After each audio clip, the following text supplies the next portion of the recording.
ગજબ છે ભાઈ, ગજબ છે. માણા પહેલો ભાગ જોઈને બીજો ભાગ જોવા જાય છે, પણ હવે હું બીજો ભાગ જોઈને પહેલો ભાગ સર્ચ કરી રહ્યો છું, પણ મને મળી નથી રહ્યું. તો નમસ્કાર મિત્રો, ફરી સ્વાગત છે મારા વિડીયોની અંદર. આજના વિડીયોની અંદર જબરજસ્ત ફિલ્મ લઈને આવ્યો છું, મતલબ સાઉથની ફિલ્મ છે અને આ ફિલ્મ છે ને એમેઝોન પ્રાઇમની અંદર જોવા મળે છે અને ફિલ્મનું નામ છે હોટસ્પોટ 2 ફિલ્મ.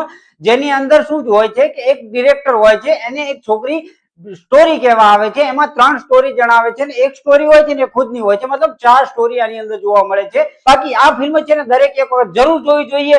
સિનેમાની હિસ્ટ્રીની અંદર આજ સુધી ના બની હોય એવી આ ફિલ્મ છે, જે ગજબની સ્ટોરી લાઈન સાથે ચાલે છે ને જેનું ડિરેક્શન છે, જેની એની સિનેમેટોગ્રાફી છે, જે બતાવ્યું છે ને ખાસ કરીને આવી ફિલ્મ જો કોઈ મોટા સ્ટારે બનાવી હોત ને તો અત્યારે વાયરલ થઈ રહી હોત, પણ અત્યારે આ જોવા જઈએ કે આવા સ્ટાર નાના સ્ટાર હોવા છતાં પણ આ વાયરલ થઈ રહી છે ને લોકોને ભરી ભરીને પ્રેમ આપી રહ્યા છે. તો આ ફિલ્મ તમે જરૂર એક વખત જોજો. વિડીયો પસંદ આવ્યો તો લાઈક કરવાનું ભૂલતા નહીં, ચેનલને સબસ્ક્રાઇબ કરવાનું ભૂલતા નહીં.